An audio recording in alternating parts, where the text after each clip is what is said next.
Good morning. My name's Janet Miller. Can you tell me your full name, please? My name's Nairan Bunmi. And can you tell me where you're from? I'm from Thailand. Can I see your identification, please? Thank you. In the first part, I'd like to ask you a few questions about yourself. What do you do? Do you work or are you a student? Well, actually both. I'm a part-time student. I'm doing a degree in business studies. I'm also working as a lifeguard at my local swimming pool. I see. What's the most interesting part of being a lifeguard? Well, to be honest, it's not a very interesting job. Most of the time, we just wait by the pool. The most interesting part is probably the conversations I have with the other lifeguards. I've got to know them all pretty well now. What's the most difficult part of being a lifeguard? We quite often have to tell children to stop behaving badly, and occasionally their parents get angry with us. Don't tell my children what to do, that kind of thing. That can be difficult. Would you say it's a good occupation? Well, yes and no. It's a very pleasant job in some ways, but as I said, it can be boring, and it's not very well paid. That's why I'm doing a degree. I want to get something better. I see. What are your career plans for the future? When I graduate, I want to get a job in a financial institution, maybe a bank or insurance company. I haven't decided exactly what yet, but something like that. Okay. Now let's talk about music. What kind of music do you like listening to? At the moment, I don't have a lot of time for listening to music, but my favorite type of music is... In the first part, I'd like to ask you about the place where you live. Can you describe the building you live in? Yes, I live in an apartment block. It's got, I think, 8 floors, and we're on the 2nd floor. It's a modern block. I think it was built about 20 years ago. Is it similar to other buildings in the area? Yes, it is. There are lots of blocks very similar to mine in that part of the city. Is it in a convenient location for you? No, not really. It's quite far from the city centre. I'm studying at a college on the other side of the city, so I spend about 2 hours on the bus every day. It's quite boring. The bus is always quite crowded, and I often have to stand. Actually, it's probably the worst part of my day. I can imagine. Apart from the buses, do you like living in your city? Yes, I do. There's always a lot going on, and all my friends are there. It's very lively in the evenings. There are a lot of good bars and restaurants, and people come from all around the city to meet their friends and have a good time. It's a very good atmosphere. What changes would improve the area where you live? Like most cities, there's far too much traffic. I was talking about my bus journey every day. It's only about 10 kilometers, but it takes so long because most of the time the bus is stuck in a traffic jam. Also, sometimes the city is quite polluted, especially when the weather's cold and there's no wind to blow away the pollution.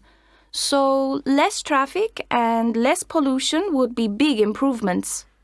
OK. Now let's talk about films and TV. What kinds of films and TV do you like watching?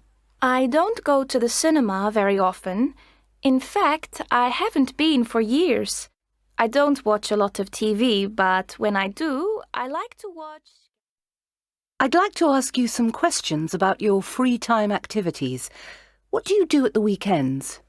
Well, my final exams are next month, so at the moment I don't really have any free time at the weekends or any other days. However, in general, when I have free time, I like doing outdoor activities. In particular, I really like land yachting. Land yachting. What's that? Well, you have a little chariot with 3 wheels and a big sail. You sit on the chariot and catch the wind in the sail to make the chariot move. There's a big, flat, windy beach quite near where I live, which is ideal for it. It's also called beach yachting and also land sailing. You don't have to do it on a beach. Any flat land will do. I see. What is it that you like about this sport? On a windy day, the chariots can go really fast, and because you're so close to the ground, you really feel the speed. It's a thrilling experience. To tell the truth, though, for every 10 minutes you spend on the chariot, you probably spend an hour setting up the equipment and waiting for the wind to be right. But that's all part of the fun, too. It's great being outdoors by the sea. How often do you get the chance to do it? In theory, you can do it all year round, but it's not a lot of fun in the freezing cold. It's mostly a summer sport. I suppose April to October are the main months. You also need wind, of course. Another factor is the other people on the beach. In July and August, the beach can get quite crowded, so at that time of year, we mostly do it quite late in the day, when the beach is emptier. So generally, I do it at the weekends, from late spring to early autumn, but a bit less in the middle of the summer for the reason I just said. How important a part of your week are your free time activities? Actually, not really that important. Perhaps if I was working, my time off would be the most important part of the week in some ways. But because I'm a student, I don't so much feel the need to let my hair down at the weekends. I enjoy most of the time I'm studying too. It's not like doing a stressful job. Do you enjoy your free time more now than you did when you were a child? That's a hard question to answer. I don't really remember how I felt about my free time when I was a child. I used to go sand yachting then too. It was my father who got me started. I used to find it quite frightening, and now I don't. So, in that respect, I suppose I enjoy my free time more now. What free time activity would you like to try in the future? I'd love to try real sailing, with a boat on the sea or a lake. I've never done it. I imagine it's probably a bit more difficult than sand yachting. Now, let's talk about books and magazines. What kind of books and magazines do you like reading? I'm really not bothered about magazines. I never buy them, and I hardly ever read them. Only if I'm in the dentist's waiting room or somewhere else where there's nothing better to read. I don't really have an opinion about them. I see. So what sort of books do you like? I don't read many novels. I'm much more interested in non-fiction. I'm a big fan of biographies. I think there's a lot to be learned from the lives of famous people. I like reference books. Obviously, you can't sit down and read an atlas or a dictionary of quotations, but I often spend time looking through that kind of book. Again, there's a lot to be learned from them. Do you like reading any other types of book? Well, as I said, I don't read many novels. I quite like crime fiction.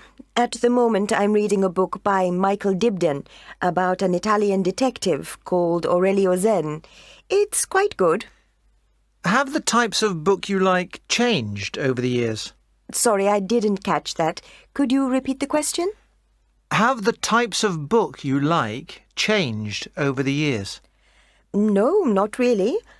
Obviously, my tastes now are different to my tastes as a child, but apart from that, I don't think they've really changed at all. Do you prefer reading books or newspapers? Well, I'm obsessed with news and current affairs. I buy 2 newspapers every day, and I read both of them. I spend much more time reading newspapers than books, so I suppose that must mean I prefer them. I'm going to give you a topic, and I'd like you to talk about it for 1 to 2 minutes. Before you talk, you have 1 minute to think about what you're going to say. You can make some notes if you wish. Here's a pencil and some paper for making notes. Thanks. Here's your topic on this task card. I'd like you to describe the job or career you have or hope to have in the future. Okay, thank you. Now, remember that you have 1 to 2 minutes for this. Don't worry if I stop you. I'll tell you when the time is up. Can you start speaking now, please? Right, okay. I'm going to talk about my job as a waiter. It's not a very difficult job, of course, but it's more complicated than most people think. The customers are spending a lot of money and they expect to have a perfect evening.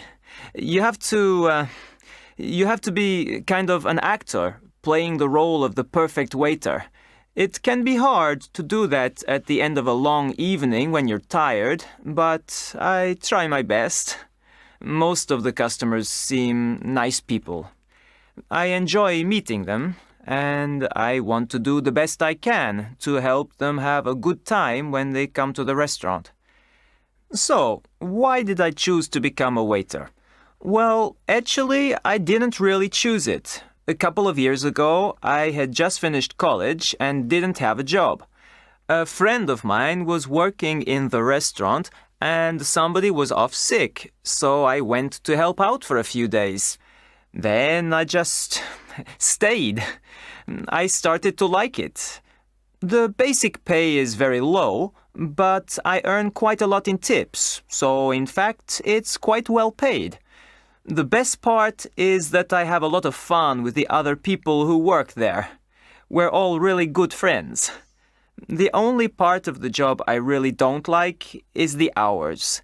I can never go out on a Friday or Saturday night because I'm always at work. However, I'm not going to do this job for the rest of my life. I've been applying for other jobs recently. What sort of jobs have you been applying for? My degree is in media studies, and so I'd really like to work in the media in some form. So I've been applying to local radio stations and a local TV production company.